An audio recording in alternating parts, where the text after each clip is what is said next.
ಬೆಂಗಳೂರಿಗೆ city Ravi shift ಮಾಡ್ತಾರಾ ಪೊಲೀಸರು ಅನ್ನೋದೇ ಪ್ರಶ್ನೆ ಆಗ್ತಾ ಇದೆ. ಬೆಳಗಾವಿ ಜಿಲ್ಲೆಯಲ್ಲಿಯೇ ರಾತ್ರಿ ಎಲ್ಲ ರೌಂಡ್ಸ್ ಹಾಕಿದ್ದಾರೆ ಪೊಲೀಸರು ಎಂಎಲ್ಸಿ ಸಿಟಿ ರವಿ ಅವರನ್ನ ಕರ್ಕೊಂಡು. ಸದ್ಯ ಯರಗಟ್ಟಿಯಲ್ಲಿದ್ದಾರೆ ಎಂಎಲ್ಸಿ ಸಿಟಿ ರವಿ ಅನ್ನೋದರ ಡೀಟೇಲ್ ಸಿಗ್ತಾ ಇದೆ. ಬೆಳಗ್ಗೆ 10 ಗಂಟೆ ಬಳಿಕ ಬೆಳಗಾವಿ ನಗರ ಪೊಲೀಸರಿಗೆ ಸಿಟಿ ರವಿ ಅವರನ್ನ ಹಸ್ತಾಂತರ ಮಾಡಲಾಗುತ್ತಂತೆ. ಅಲ್ಲಿಗೆ ಬೆಂಗಳೂರಿಗೆ ಸದ್ಯಕ್ಕಿಲ್ಲ, ಅಲ್ಲಿಯೇ ಒಂದಷ್ಟು ಪ್ರಕ್ರಿಯೆಗಳನ್ನು ಪೂರ್ಣಗೊಳಿಸೋದಕ್ಕೆ ಪೊಲೀಸರು ಸಿದ್ಧತೆ ಮಾಡಿಕೊಳ್ತಿದ್ದಾರೆ ಅನ್ನೋದರ ಡೀಟೇಲ್ ಸಿಗ್ತಾ ಇದೆ. ಯರಗಟ್ಟಿಯಲ್ಲೇ ಸದ್ಯ ಎಂಎಲ್ಸಿ ಸಿಟಿ ರವಿ ಅವರಿದ್ದಾರೆ.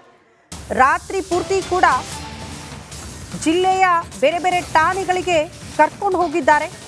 ಬಟ್ ಎಲ್ಲಿಯೂ ಕೂಡ ಸ್ಟಿಲ್ ಆಗಿಲ್ಲ. ಕಾರಣ ಇಷ್ಟೇ, ಹೋರಾಟಗಳಾಗಬಹುದು, ಪ್ರತಿಭಟನೆ ಆಗಬಹುದು, ಮತ್ತೆ ಈ ಪರಿಸ್ಥಿತಿ ಹದಗೆಡಬಹುದು ಅನ್ನೋ ಕಾರಣಕ್ಕೆ ಎಲ್ಲೂ ಕೂಡ ಸಿಟಿ ರವಿ ಅವರನ್ನ ಕಾನ್ಸ್ಟೆಂಟ್ ಆಗಿ ಒಂದು ಠಾಣೆಗೆ ಕರ್ಕೊಂಡು ಹೋಗಿ ಇರಿಸಿಲ್ಲ ಅಂತ. ಹಾಗಾಗಿ ಸಿಟಿ ರವಿ ಅವರು ಮಧ್ಯರಾತ್ರಿ ಠಾಣೆಯ ಮುಂಭಾಗದಲ್ಲೇ ಕೂತ್ಕೊಂಡು ಹೋರಾಟ ಮಾಡಿಬಿಟ್ರು, ಆಕ್ರೋಶ ವ್ಯಕ್ತಪಡಿಸ್ಬಿಟ್ರು. ಎಲ್ಲಿ ಕರ್ಕೊಂಡು ಹೋಗ್ತಿದ್ದಾರೆ, ಏನ್ ಮಾಡಕ್ ನನ್ನನ್ನು ಕರ್ಕೊಂಡು ಹೋಗ್ತಾ ಇದ್ದೀರಾ ನೀವು ಅಂತ ಪೊಲೀಸರ ನಡೆಯ ವಿಚಾರಕ್ಕೆ ಸಂಬಂಧಪಟ್ಟಂತೆ ಅವರಿಂದ ಆಕ್ರೋಶ ವ್ಯಕ್ತವಾಯಿತು. ಈಗ ಯರಗಟ್ಟಿ ಠಾಣೆ 10 ಗಂಟೆ ಬಳಿಕ ಬೆಳಗಾವಿಯ ಪೊಲೀಸರಿಗೆ ಸಿಟಿ ರವಿ ಅವ್ರನ್ನ ಹಸ್ತಾಂತರ ಮಾಡಲಾಗುತ್ತೆ. ಕಾರಣ ಅಲ್ಲಿಯೇ ಪ್ರಕರಣ ಆಗಿರೋದ್ರಿಂದ. ಸೊ ಅಲ್ಲಿಯೇ ಮೋಸ್ಟ್ಲಿ ಈ ವಿಚಾರಕ್ಕೆ ಸಂಬಂಧಪಟ್ಟಂತೆ ತನಿಖೆ ಆಗಬಹುದು. ಹಾಗಾಗಿ ಬೆಳಗಾವಿಯ ಪೊಲೀಸರಿಗೆ ಬೆಳಗ್ಗೆ 10 ಗಂಟೆ ಬಳಿಕ ಇವರನ್ನ ಹಸ್ತಾಂತರ ಮಾಡಿ. ಶಾಸಕ ಅರವಿಂದ್ ಬೆಲ್ಲದ್ ಅವರು ಕೂಡ ಈ ವಿಚಾರಕ್ಕೆ ಸಂಬಂಧಪಟ್ಟಂತೆ ಮಾತನಾಡಿದ್ದಾರೆ. ಏನ್ ಹೇಳಿದ್ದಾರೆ ಬನ್ನಿ ನೋಡ್ಕೊಂಡು ಬರೋಣ. ಲಕ್ಷ್ಮೀ ಹೆಬ್ಬಾಳ್ಕರ್ ವಿರುದ್ಧವಾಗಿ ಸಿಟಿ ರವಿ ಅವರು ಏನು ಅಶ್ಲೀಲ ಪದವನ್ನು ಬಳಕೆ ಮಾಡಿದ್ದಾರೆ ಅನ್ನೋ ಒಂದು ಪ್ರಕರಣಕ್ಕೆ ಸಂಬಂಧಪಟ್ಟಂಗೆ ಈಗಾಗಲೇ ಖಾನಾಪುರ ಪೊಲೀಸ್ ಠಾಣೆಯಲ್ಲಿ ಏನು ಸಿಟಿ ರವಿ ಅವರ ವಿಚಾರಣೆ ಕೂಡ ಆಗ್ತಿರುವಂಥದ್ದು. ಈ ಬಗ್ಗೆ ಮಾತನಾಡೋದಕ್ಕೆ ನಮ್ಮ ಜೊತೆಗೆ ಸ್ವತಃ ಶಾಸಕರಾಗಿರುವಂಥ ಬೆಲ್ಲದವರು ಇದ್ದಾರೆ. ಅವರನ್ನು ಕೂಡ ನಾನು ಮಾತಾಡ್ತೀನಿ. ಸರ್, ಘಟನೆ ಬಗ್ಗೆ ತಾವೇನು ಹೇಳ್ತೀರಿ? ಘಟನೆ ಇದು ಸದನದಲ್ಲಾಯಿತು. ಸದನದಲ್ಲಿ ಆದಂಥ ಘಟನೆಯ ಸತ್ಯಾಸತ್ಯತೆ ಪರಾಮರ್ಶೆ ಮಾಡಿ ಸಭಾಧ್ಯಕ್ಷರಾದ ಶ್ರೀ ಹೊರಟ್ಟಿ ಅವರು ಇದರಲ್ಲಿ ಏನು ಹೊರಳಿಲ್ಲ, ಎರಡೂ ಪಾರ್ಟಿಗಳು ನೀವು ಹೊಂದಾಣಿಕೆ ಮಾಡಿ ಇದನ್ನು ಬಗೆಹರಿಸ್ಕೋರಿ ಅಂತ ಹೇಳಿ ಅದನ್ನು ಆರ್ಡರ್ ಮಾಡಿದರು. ಅಷ್ಟೊತ್ತಿಗೆ ಆಲ್ರೆಡಿ 2 ಸರ್ತಿ ಸಿಟಿ ರವಿ ಅವ್ರ ಮೇಲೆ ಲಕ್ಷ್ಮೀ ಹೆಬ್ಬಾಳ್ಕರ್ ಅವರ ಗುಂಡಾಗಳಿಂದ ಮಾರಣಾಂತಿಕ ಅಟ್ಯಾಕ್ ಮಾಡಿದರು. ಅವ್ರನ್ನ ಕೊಲ್ಲಿಕ್ಕೆ ಅದು ಪ್ರಯತ್ನ ಮಾಡಿದರು. ಹಾಗಾಗಿ ಸಭಾಧ್ಯಕ್ಷರು ಹಿರಿಯ ಪೊಲೀಸ್ ಅಧಿಕಾರಿಗಳನ್ನ ಕರೆದು ಇವ್ರ ಊರಿನ ತನಕ ಸುರಕ್ಷಿತವಾಗಿ ತಲುಪಿಸಿ ಬರ್ರಿ, ಇದು ನಿಮ್ಮ ಜವಾಬ್ದಾರಿ ಅಂತ ಕಳಿಸಿದ್ರೆ ಅಧಿಕಾರಿಗಳು ಅವ್ರನ್ನ ಪೊಲೀಸ್ ಸ್ಟೇಷನಿಗೆ ಇಲ್ಲಿ ಕರ್ಕೊಂಬಂದಿದ್ದಾರೆ. ಬಂದು ಅವ್ರ ಮೇಲೆ ಸೆಕ್ಷುವಲ್ ಹರಾಸ್ಮೆಂಟ್ ಆ ರೀತಿ ಬೇರೆ ಬೇರೆ ಕೇಸ್ಗಳನ್ನು ಹಾಕಿದ್ದಾರೆ. ಸಿಟಿ ರವಿ ಅವರು ಕೂಡ ತಮ್ಮ ಕಡೆಯಿಂದ ಅವ್ರನ್ನೇನು ಮರ್ಡರ್ ಮಾಡ್ತೇವೆ ಅಂತ ಹೇಳಿದ್ರು, ಅವ್ರ ಮೇಲೆ ಜೀವ ಬೆದರಿಕೆ ಹಾಕಿದ್ರು. ಅದ್ರ ಮೇಲೆ ಅವರು ಕೂಡ ಒಂದು ಕೇಸನ್ನು ಹಾಕಿದ್ದಾರೆ. ಈಗ ನಾಳೆ ಜನಪ್ರತಿನಿಧಿಗಳ ನ್ಯಾಯಾಲಯಕ್ಕೆ ರವಿ ಅವ್ರನ್ನ ಕರ್ಕೊಂಡು ಹೋಗ್ತಾರೆ. ಜನಪ್ರತಿನಿಧಿಗಳ ನ್ಯಾಯಾಲಯದಲ್ಲಿ ಮುಂದಿನ ವಿಚಾರಣೆ ನಡೀತದೆ. ಸದನದಲ್ಲಿ ನೀವು ಕೂಡ ಇದ್ರಿ ಅನ್ಸುತ್ತಾ? ಅಲ್ಲಿ ಅಂದಿರೋದು ನಿಜ ಅಂತೇಳಿ ಎಲ್ಲ ಕಾಂಗ್ರೆಸ್ ನಾಯಕರು ಕೂಡ ಹೇಳ್ತಿರುವಂಥದ್ದು. ಇಲ್ಲ, ಅದು ನಾನು ವಿಧಾನಸಭೆಯಲ್ಲಿರೋದು, ಅವರು ವಿಧಾನ ಪರಿಷತ್ತಲ್ಲಿರೋದು, ಹಾಗಾಗಿ ನಾವು ಅಲ್ಲಿ ಎತ್ತಿದ್ದಿಲ್ಲ. ಈ ಎಲ್ಲ ಘಟನೆ ಬಗ್ಗೆ ಏನು ಹೇಳ್ತೀರಿ? ಇದು ಕಾಂಗ್ರೆಸ್ಸಿನ ಗುಂಡಾ ಸಂಸ್ಕೃತಿಯ ಹೈಟ್. ಯಾಕಂದರೆ ಸುವರ್ಣಸೌಧ ಅಂತಂದ್ರೆ ಕಾನೂನು ಮಾಡುವಂಥ ಸೌಧ.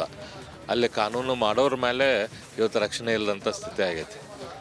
ಸೊ ಇದು ಕಾಂಗ್ರೆಸ್ಸಿನ ಗುಂಡಾ ಪೊಲೀಸರು ಏನು ಮಾಡ್ತಿದ್ದಾರೆ? ಪೊಲೀಸರು ಪೂರ್ತಿ ಕಾಂಗ್ರೆಸ್ಸಿನ ಕೈಯಾಳಾಗಿ ವರ್ತನೆ ಮಾಡ್ತಿದ್ದಾರೆ. ಯಾಕೆಂದರೆ ಒಳಗಡೆನೆ ಗಲಾಟೆ ಆಗುತ್ತೆ, ಕಾರ್ ಮುಂದ್ಗಡೆ ಅವ್ರಿಗೆ ಹಲ್ಲೆಗೆ ಯತ್ನ ಆಗುತ್ತೆ. ಪೊಲೀಸರೆಲ್ಲ ಏನು ಮಾಡ್ತಿರುವಂಥ? ಪೊಲೀಸರೆಲ್ಲ ಕೈ ಕಟ್ಕೊಂಡು ನೋಡ್ತಾ ಇದ್ದಾರೆ. ಯಾಕಂದರೆ ಈ CM ಮತ್ತು DCM ಅವರ ಅಣತಿ ಮೇಲೆ ಅವ್ರು ಪೊಲೀಸರು ಕೆಲಸ ಮಾಡ್ತಿದ್ದಾರೆ. ಕೊನೆಯದಾಗಿ ಒಂದು ವೇಳೆ ಇದು ಪ್ರೂವ್ ಆದರೆ ತಾವು ಏನು ಹೇಳ್ತೀರಿ? ಪ್ರೂವ್ ಆಗಕ್ಕೆ ಸಾಧ್ಯ ಇಲ್ಲ, ಯಾಕಂದ್ರೆ ಅವ್ರು ಮಾತಾಡೇ ಇಲ್ಲ. ರಿಲೀಸ್ ಮಾಡಿದ್ದಾರೆ ಸರ್, ಈಗ ಎಲ್ಲ ಮಾರ್ಕ್ ಮಾಡ್ತಾರೆ, ನಿಮಗೆಲ್ಲ ಗೊತ್ತಿತ್ತಲ್ಲ. ಇದಿಷ್ಟು ಏನು ಅರವಿಂದ್ ಬೆಲ್ಲದವರ ಮಾತಾಗಿರುವಂಥದ್ದು. ಕ್ಯಾಮ್ರಾ ಪರ್ಸನ್ ಮಾಂದೇಶ್ ಜೊತೆ Myla report, republic Kannada, Belagavi.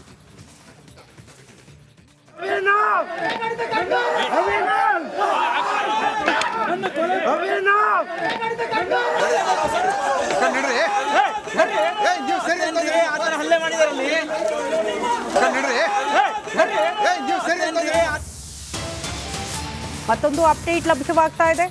City Ravi ಬಂಧನ ಖಂಡಿಸಿ ಚಿಕ್ಕಮಗಳೂರು ಬಂದ್ಗೆ ಕರೆ ನೀಡಲಾಗಿದೆ ಅನ್ನೋದರ ಡೀಟೇಲ್ ಸಿಗ್ತಾ ಇದೆ. ಬೆಳಿಗ್ಗೆ 7 ಗಂಟೆಯಿಂದ ಸಂಜೆ 6 ಗಂಟೆ ತನಕ ಬಂದ್ಗೆ ಕರೆ ನೀಡಲಾಗಿದೆ. ಮುಂಜಾಗ್ರತಾ ಕ್ರಮವಾಗಿ ಪೊಲೀಸರ ನಿಯೋಜನೆ ಕೂಡ ಆಗಿದೆ. ಹನುಮಂತಪ್ಪ ಸರ್ಕಲ್ನಲ್ಲಿ ಪೊಲೀಸರ ನಿಯೋಜನೆ ಆಗಿದೆ ಭದ್ರತೆಯ ವಿಚಾರಕ್ಕೆ ಸಂಬಂಧಪಟ್ಟಂತೆ. ಭದ್ರತೆಗೆ ಹೊರ ಜಿಲ್ಲೆಯ ಪೊಲೀಸರನ್ನ ಕೂಡ ನಿಯೋಜನೆ ಮಾಡಲಾಗಿದೆ ಅನ್ನೋದರ ಡೀಟೇಲ್ ಸಿಗ್ತಾ ಇದೆ. ಕಾರಣ ರವಿ ಅವರ ನಿವಾಸದಲ್ಲಿ ಎಂಎಲ್ಸಿ ಸಿಟಿ ರವಿ ಅವರ ನಿವಾಸದಲ್ಲಿ ಅಪಾರ ಕಾರ್ಯಕರ್ತರ ಜಮಾವಣೆ ಕೂಡ ಆಗಿದೆ. ಹಾಗಾಗಿ ಸಿಟಿ ರವಿ ಅವರ ಬಂಧನ ಖಂಡಿಸಿ ಇವತ್ತು ಚಿಕ್ಕಮಗಳೂರು ಜಿಲ್ಲೆ ಸಂಪೂರ್ಣ ಸ್ತಬ್ಧ ಆಗುತ್ತೆ. ಬಂದ್ಗೆ ಕರೆ ನೀಡಲಾಗಿದೆ. ಹಾಗಾಗಿ ಯಾವುದೇ ರೀತಿಯ ಅಹಿತಕರ ಘಟನೆಗಳು ನಡೆಯಬಾರದು. ಆ ಕಾರಣದಿಂದ ಅತಿ ಹೆಚ್ಚಿನ ಭದ್ರತೆಯನ್ನು ಕೂಡ ಪೊಲೀಸರು ಕೈಗೊಂಡಿದ್ದಾರೆ. ಬೇರೆ ಬೇರೆ ಜಿಲ್ಲೆಗಳಿಂದಲೂ ಕೂಡ ಪೊಲೀಸರ ನಿಯೋಜನೆಯಾಗಿದೆ ಅಂತೆ ಭದ್ರತೆಗಾಗಿ ಚಿಕ್ಕಮಗಳೂರಲ್ಲಿ.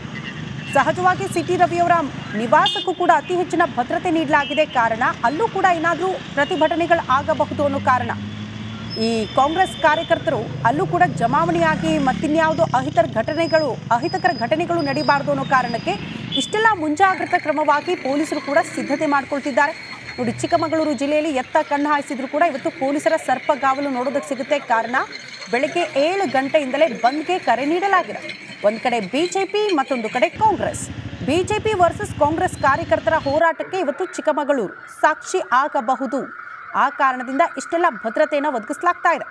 ಮೋಸ್ಟ್ಲಿ ಇವತ್ತು ಮೇಜರ್ ಡೆವಲಪ್ಮೆಂಟ್ ಆಗುತ್ತೆ ರಾಜ್ಯ ರಾಜಕೀಯದಲ್ಲಿ. ಒಂದು ಕಡೆ ಬಿಜೆಪಿ ಮತ್ತು ಕಾಂಗ್ರೆಸ್ ಎರಡೂ ಕಡೆ ಕೂಡ ದೊಡ್ಡ ಮಟ್ಟದ ಹೋರಾಟಗಳು ರಾಜ್ಯದಾದ್ಯಂತ ಆಗೋ ಸಾಧ್ಯತೆಗಳಿದೆ. ಒಂದು ಕಡೆ ಸಿಟಿ ರವಿಯವರ ಬಂಧನ ಖಂಡಿಸಿ ಬಿಜೆಪಿ ನಾಯಕರು ಹೋರಾಟ ಮಾಡಿದ್ರೆ, ಈ ಕಡೆ ಲಕ್ಷ್ಮೀ ಹೆಬ್ಬಾಳ್ಕರ್ ಅವರ ವಿರುದ್ಧವಾಗಿ ಅಶ್ಲೀಲ ಪದ ಬಳಕೆ ಮಾಡಿದ್ರು ಪರಿಷತ್ನಲ್ಲಿ ಅನ್ನುವಂತಹ ವಿಚಾರವನ್ನು ಮುಂದಿಟ್ಕೊಂಡು ಕಾಂಗ್ರೆಸ್ನವರು ಕೂಡ ಹೋರಾಟ ಮಾಡ್ತಾರೆ.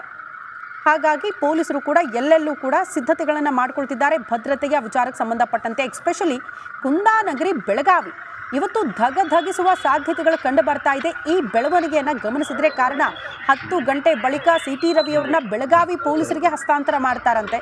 ಹಾಗಾಗಿ ಅಲ್ಲಿ ಏನೆಲ್ಲ ಬೆಳವಣಿಗೆಗಳಾಗುತ್ತೆ ಅನ್ನೋದೇ ಸದ್ಯ ಇರುವಂತಹ ಕುತೂಹಲ. ಒಂದು ಪದ ರಾಜ್ಯ ರಾಜಕೀಯದಲ್ಲಿ ದೊಡ್ಡ ಮಟ್ಟದ ವಿವಾದವನ್ನು ಸೃಷ್ಟಿ ಮಾಡೋ ಮೂಲಕ ದೊಡ್ಡ ಮಟ್ಟದ ಹೋರಾಟಗಳು, ಪ್ರತಿಭಟನೆಗಳಿಗೆ ರಾಜ್ಯ ಸಾಕ್ಷಿ ಆಗಬೇಕಾದಂಥ ಅನಿವಾರ್ಯತೆ ಎದುರಾಗಿದೆ. ಸಹಜವಾಗಿ ಕಲಾಪಗಳು ನಡೆದಾಗ ಜನಸಾಮಾನ್ಯರು ಹೆಂಗೆ ಎದುರು ನೋಡ್ತಾ ಇರ್ತಾರಂದ್ರೆ ಏನೋ ಆಗಬಹುದು, ನಮ್ಮ ಕ್ಷೇತ್ರಕ್ಕೆ ಏನೋ ಒಂದು ಪರಿಹಾರ ಸಿಗಬಹುದು ಅಂತ. ಇದು ಹಾಗಾಗಿಲ್ಲ. ಇಡೀ ರಾಜ್ಯ ರಾಜಕೀಯದಲ್ಲೇ ಹೋರಾಟ, ಪ್ರತಿಭಟನೆಗೆ ಸಾಕ್ಷಿ ಆಗುವಂತ ಆಗ್ಬಿಡ್ತು ಆ ಕಲಾಪ. ಅದು ವಿಧಾನ ಪರಿಷತ್ ಕಲಾಪ. ಎಂಎಲ್ಸಿ ಸಿಟಿ ರವಿ ಬಳಕೆ ಮಾಡಿದ್ದಾರೆ ಎನ್ನಲಾಗಿರುವ ಅಶ್ಲೀಲ ಪದ, ಅದನ್ನು ಖಂಡಿಸಿ ಇಷ್ಟೆಲ್ಲ ಹೋರಾಟಗಳಾಗ್ತಾ ಇರೋದು. ರಾತ್ರೋರಾತ್ರಿ ಅವರ ಬಂಧನ ಆಯಿತು. ರಾತ್ರಿ ಪೂರ್ತಿ ಕೂಡ ಠಾಣೆಯಿಂದ ಠಾಣೆ ಕರ್ಕೊಂಡೆಲ್ಲ ಸುತ್ತಾಡ್ತಿದ್ದಾರಂತೆ ಪೊಲೀಸರು. ಗೊತ್ತಿಲ್ಲ ಯಾಕೆ ಹೀಗಾಗ್ತಾ ಇದೆ ಅಂತ. ಈ ಬಗ್ಗೆ ಮತ್ತಷ್ಟು ಡೀಟೇಲ್ಸ್ ಅನ್ನು ಕೊಡ್ತಾ ಹೋಗ್ತಾರೆ ನಮ್ಮ ಪ್ರತಿನಿಧಿ ಚೇತನ್ ಪದ್ಮಶಾಲಿ ದೂರವಾಣಿ ಸಂಪರ್ಕದಲ್ಲಿ. ಚೇತನ್, ಚಿಕ್ಕಮಗಳೂರು ಪರಿಸ್ಥಿತಿ ಏನಿವತ್ತು? ಶ್ರುತಿ, ಈಗಾಗಲೇ ಚಿಕ್ಕಮಗಳೂರು ನಗರವನ್ನ ಬಂಧನ ಕರೆಯಲಾಗಿದೆ. ಅಂದ್ರೆ ಬೆಳಗ್ಗೆ 7ರಿಂದ ಸಂಜೆ 7 ಗಂಟೆವರೆಗೂ ಒಂದು ಬಂಧನ ಕರೆದಿದ್ದಾರೆ. ನಿನ್ನೆ ರಾತ್ರಿನ ಕೂಡ ಬಿಜೆಪಿ ಕಾರ್ಯಕರ್ತರು ಕರೆದಿರುವಂತದ್ದು. ಈಗ ಸದ್ಯಕ್ಕೆ ಬಿಜೆಪಿ ಕಾರ್ಯಕರ್ತರು ಸಿಟಿ ರವಿ ಮನೆ ಮುಂದೆ ಜಮಾವಣೆ ಆಗ್ತಿರುವ